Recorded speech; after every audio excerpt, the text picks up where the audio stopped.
Well, with all the school shootings and lobbying of handgun safety, finally, a solution just might be near. Have no fear, cause the new smart guns are here. Let's talk on the mic.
What's up, everybody, and you are listening to the best of the Media Mike Radio Show. I am your host, the Media Mike Speaks, sponsored by New Justice Media, where we are the voice of the everyday citizen. The time is now 46 minutes past the hour here in the Lone Star State, so let's get to it.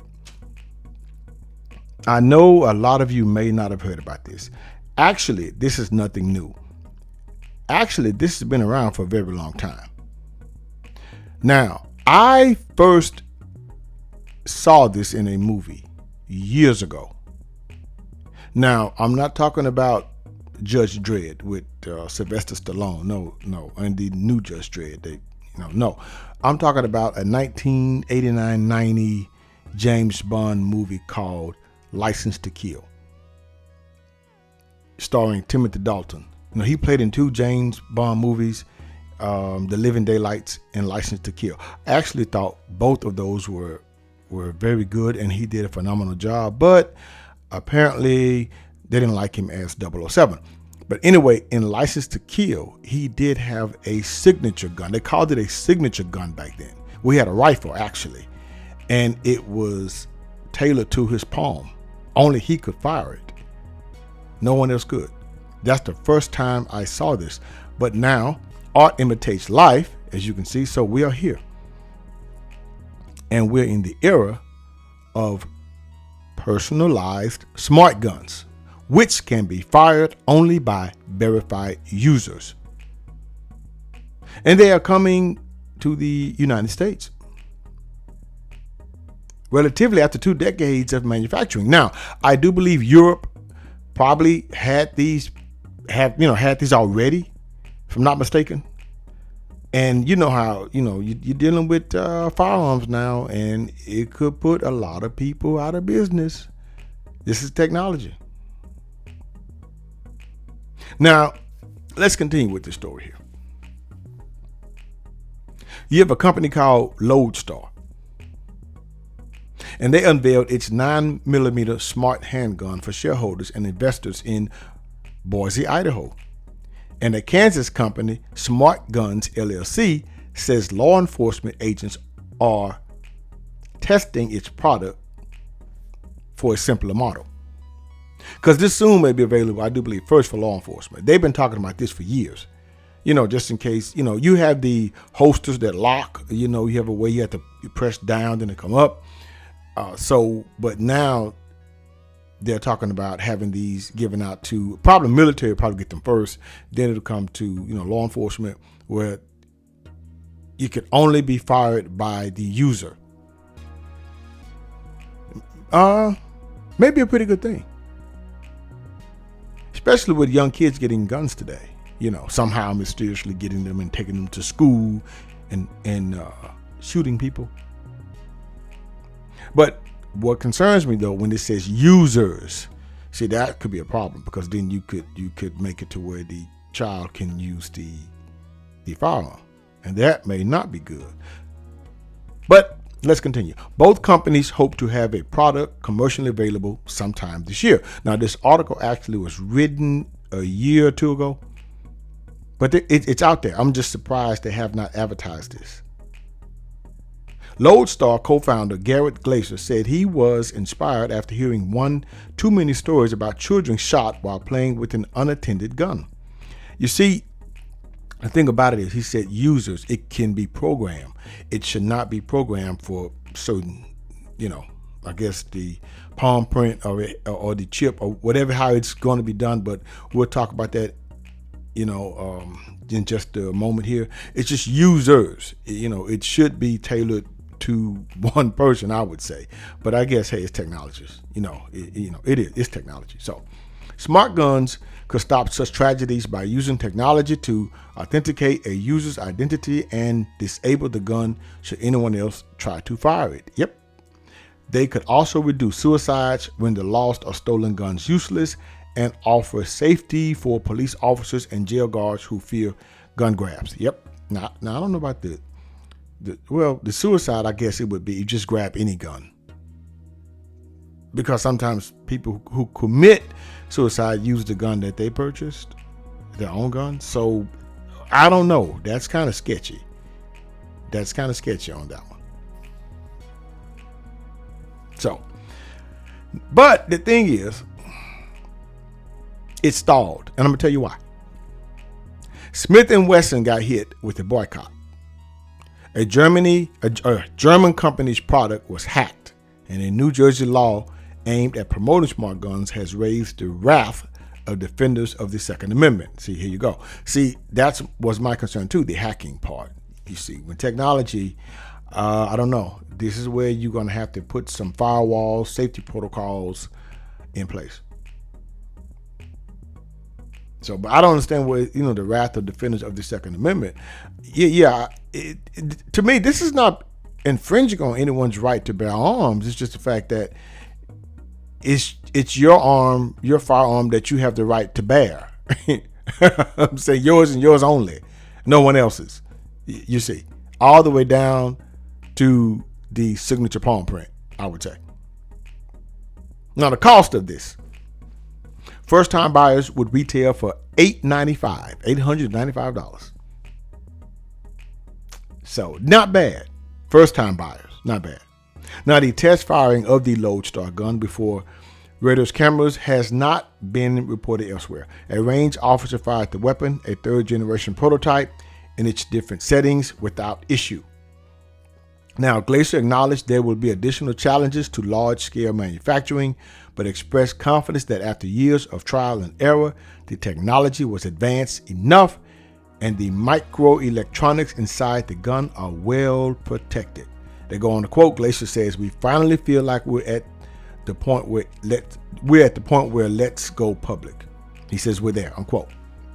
Now, most early smart gun prototypes use either fingerprint locking, and that's what I was talking about, or radio frequency identification technology that enables the gun to fire only when a chip in the gun communicates with another chip worn by the user in a ring or bracelet. I don't know about no ring or bracelet. That's kind of, I don't know, ring or, the bracelet gets lost. I don't know about that. But I didn't know they had that already. A ring or a bracelet. Okay, interesting. Now, Lodestar integrated both a fingerprint reader and a near field communication chip activated by a phone app plus a pin pad. The gun can be authorized for more than one user. Now, that was my concern. I don't know if it needs to be authorized for more than one user. That, I don't know. I think it should be your firearm only. I'm sorry. If you want a firearm tailored to you, go buy your own. That's the way I see it. Now, how this thing works here. The fingerprint reader unlocks the gun in microseconds, but since it may not work when wet or in other adverse conditions, the pin pad is there as a backup. They got to fix that problem. If the cell phones can work in water, the smart guns should be able to also. Now, Lodestar did not demonstrate the near field communication signal, but it would act as a secondary backup, enabling the gun as quickly as users can open the app on their phones. Okay. Smart guns would not say which law enforcement agencies are testing its weapons, which are secured by radio frequency. I bet the military is testing these weapons, good people. So, which are secured by radio frequency identification. Smart Guns developed a model selling at $1,795 for law enforcement and $2,195 for civilians, according to Tom Holland, a Kansas Democratic state senator who co-founded the company in 2020. Okay, so the Lodestar gun will retail for $895 for first-time buyers. And you have the Smart Guns, that's G-U-N-Z, good people. That one will be selling at $21.95. So I guess theirs is a little bit more advanced. I don't know. Now, Colorado-based BioFire is developing a smart gun with a fingerprint reader. So you have multiple companies manufacturing these type of guns here. Okay. Skeptics have argued that smart guns are too risky for a person trying to protect their home or family during a crisis or for police in the field. Now, I don't know who in the hell are these skeptics. What do you mean they're too risky for a person trying to protect their home? Oh, so you're saying they may not fire? That's the only, or during a crisis? I'm not understanding. Because if the person that's burglarizing your home or is assaulting you in your home get your gun, they can't use it. So that does give you somewhat of a fighting chance or a fleeing chance, I would say. So they need more clarity on these skeptics, plural. So it's more than one. More content on what you're saying, how it's too risky. Please always add how, because you're not making any sense. We're talking safety here, okay? Now, the National Shooting Sports Foundation, the Firearms Industry Trade Association, says it does not oppose smart guns as long as the government doesn't mandate their sale. Well, that's probably coming because the government is going to want their piece of the pie. Now, according to Lawrence Keene, he says, if I had a nickel for every time in my career I heard somebody say they're about to bring us a so-called smart gun on the market, I'll probably be retired now. Okay.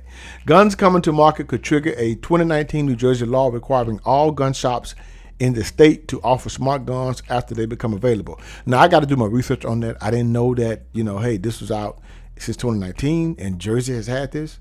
So they making a law here. The 2019 law replaced a 2002 law that would have banned the sale of any handgun except smart guns. Wow. Now, Scott Bach, he quotes, the other side tipped their hand because they use smart guns to ban everything that's not a smart gun. Now, he's an executive director of the Association of New Jersey Rifle and Pistol Clubs. He says it woke gun owners up, unquote. When Smith & Wesson pledged in 1999 to promote smart gun development, among other safety measures in an agreement with the U.S. government, I told you, and the NRA, the National Rifle Association, sponsored a boycott that led to a drop in revenue. So I told you, the government and the NRA are not going to let you do this unless they get a cut here, because they're the guru of the firearm safety thing or whatever, right to carry, Second Amendment.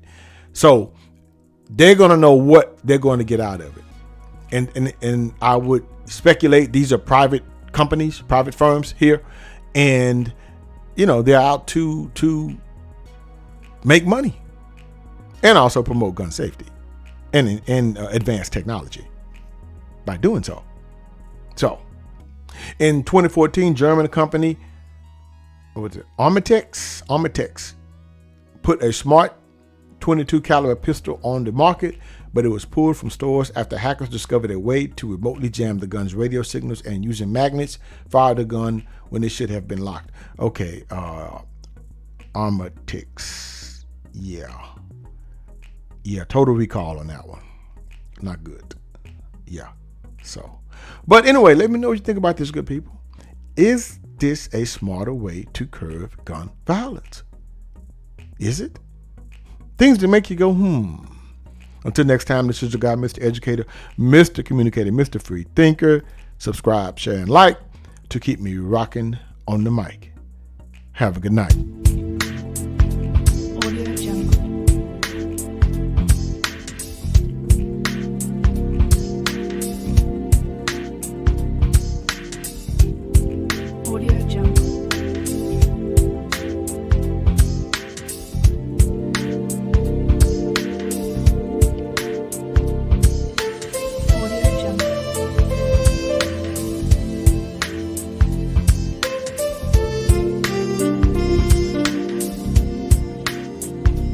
Audio Jungle.